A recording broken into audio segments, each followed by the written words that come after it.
So how does President Trump make sure that the effort to deport people who are not in this country legally doesn't end up hurting Americans who want safe borders, absolutely, but also don't want to see even more higher prices in groceries? Well, I mean, I'm sure it's not your position, Jake, you're just asking the question, that we should supply America's food with exploitative illegal alien labor. I obviously don't think that's what you're implying. That's senior advisor to President Trump, Stephen Miller, giving CNN host and man arranging chairs on the Titanic, Jake Tapper, a much-needed reality check on the ridiculousness of elites' latest objections to mass deportations. Welcome to Narc News, I'm Narkish, and I've got to admit that I've forgotten how much fun it is to watch members of the Trump administration spar with the pretend journalists and establishment media, especially over clear-cut issues that they're blatantly being dishonest about, like immigration. Here's Jake Tapper trotting out Democrats' old plantation owner argument as an excuse to keep exploiting illegals for cheap labor. The Department of Agriculture says that between 2020 and 2022, 42% of crop workers were undocumented immigrants. And in many cases, as you know, these migrants do jobs many Americans do not want to do. Only 1% of alien workers in the entire country work in agriculture.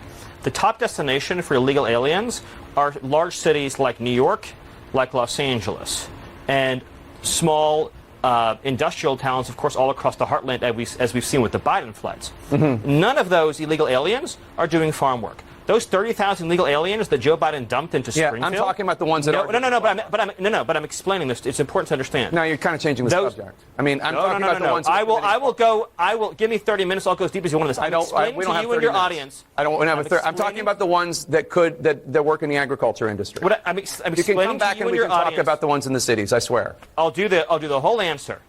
The illegal aliens that Joe Biden brought into our country are not full stop doing farm work.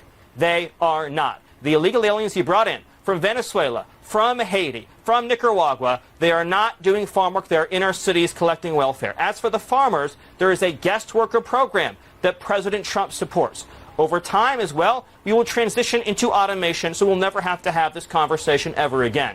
But there's no universe in which this nation is going to allow the previous president to flood our nation with millions and millions of illegal aliens who just get to stay here. And we are especially not going to allow a subset of those illegal aliens to rape and murder our citizens. So we are going to unapologetically enforce our immigration laws, and as I'm sure you will celebrate, we are going to unleash the power and might of the U.S. government to eradicate the presence of transnational threats on our soil. So, I could watch this stuff all day, and frankly, I'm not sure if the looks on these pretend journalists' faces are because they're shocked that someone's finally calling them out on their BS, or because they've sampled too much of their own supply and genuinely believe that illegally entering the country isn't a crime. Thankfully, we have our new press secretary, Carolyn Levitt, to set the record straight for them. Carolyn, on immigration. Of the 3,500 arrests ICE has made so far since President Trump came back into office, can you just tell us the numbers? How many have a criminal record versus those who are just in the country illegally?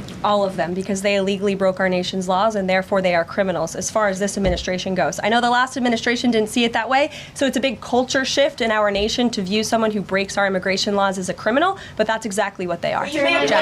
It's absolutely hilarious to see this stuff because it's amazing how unprepared Democrats and their puppets and establishment media are to being challenged on any of their nonsense rhetoric. It's clear that they had thought they won the battle over calling illegals undocumented Americans or whatever nonsense they were trying to push. Now they're scrambling to find reasons to leave the border open and plastering the airwaves with images of tearful Hispanics and charts showing that blueberries may cost more. Which, sorry, that's not gonna work. We frankly don't care anymore and finally have an administration in the White House that's willing to look out for the needs of actual Americans. I mean, I was a pretty big fan of Kayleigh McEnany, and it's refreshing to see that Levitt is able to just as easily and politely put these dishonest reporters in their place over this stuff. It's certainly better than the absolute clown show Biden was running for the last 4 years, but let me know what you think. How do you feel about our new press secretary? Let me know in the comments, and if you enjoyed this video, please give it a like and subscribe to the channel. That stuff really does help us out. Until then, this has been Narc News. Thanks for watching. Bye!